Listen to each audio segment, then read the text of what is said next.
Saudari-saudaraku yang terkasih, berjumpa kembali bersama saya Inspirasiku di Antara. Renungan Harian Sabtu 14 Juni, Pekan Biasa yang ke-10. Semoga di akhir pekan ini kita bersama keluarga dan komunitas kita selalu dalam keadaan baik, tetap sehat dan bersemangat. Marilah kita mengawali renungan kita dengan tanda kemenangan Kristus. Dalam nama Bapa dan Putra dan Roh Kudus. Amin.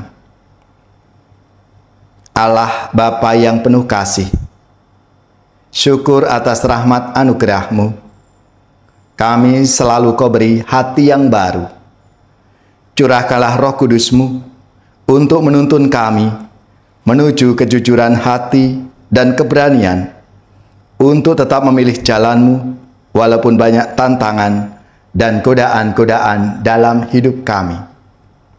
Ini semua kami sampaikan dengan perantaraan Yesus Kristus Putra-Mu Tuhan kami, yang bertahta bersama dengan Dikau dalam persatuan Roh Kudus, hidup dan berkuasa Allah sepanjang segala masa. Amin. Dalam nama Bapa dan Putra dan Roh Kudus. Amin.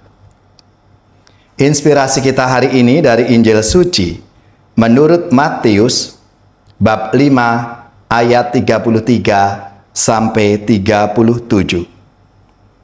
Marilah kita siapkan kitab suci kita masing-masing.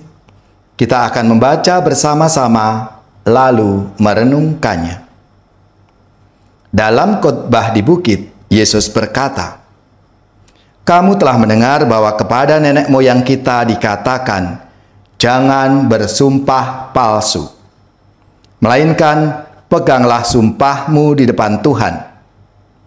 Namun aku berkata kepadamu, janganlah sekali-kali bersumpah, baik demi langit, karena langit adalah tahta Allah, maupun demi bumi, karena bumi adalah tumpuan kakinya, ataupun demi Yerusalem, karena Yerusalem adalah kota raja besar.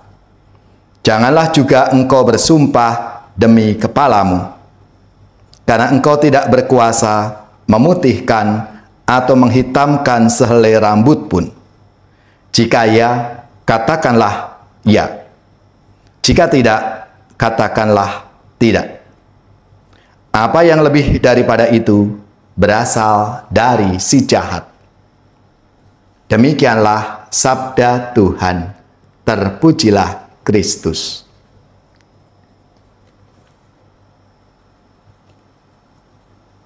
Saudari-saudaraku yang terkasih, dalam sabda Tuhan hari ini, Yesus mengatakan ketika khotbah di bukit, agar jika ya, kita mengatakan ya, jika tidak, kita katakan tidak, karena sisanya itu dari si jahat. Maka, kalau kita harus bersumpah, kita bersumpah karena memang kita dalam posisi yang benar. Pada saat bersumpah demi nama Tuhan, hal itu kita lakukan untuk meneguhkan kebenaran kita di hadapannya. Karena itu, jangan mudah bersumpah, apalagi memang kita dalam posisi yang salah. Tidak usah kita mencari-cari alasan untuk membela diri. Mengapa sih kita tidak mengatakan yang sebenarnya, yang sejujurnya? Ya, saya bersalah, mohon maaf, dan saya akan menerima konsekuensi dari apa yang telah saya katakan atau apa yang telah saya lakukan.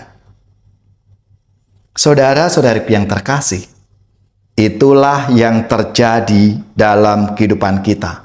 Banyak orang yang pintar bersilat lidah.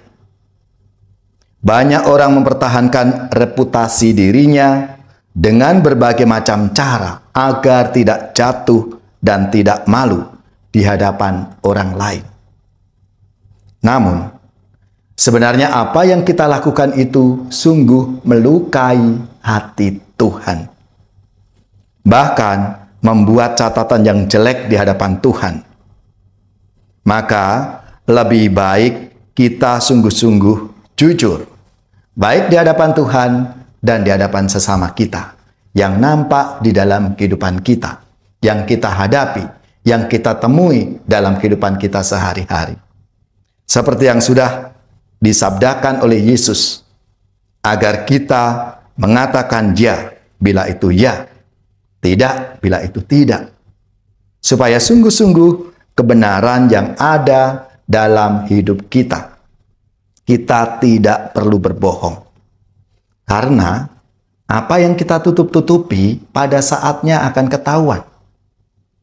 Saudara-saudariku yang terkasih, mari melalui sabda Tuhan hari ini kita semua diajak sebagai murid-muridnya untuk berlaku jujur, bersikap apa adanya.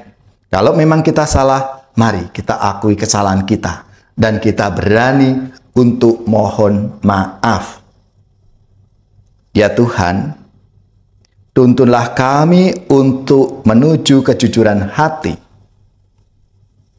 Dan kami berani untuk tetap memilih di jalan-Mu, walaupun menghadapi berbagai tantangan dan godaan-godaan dalam hidup kami.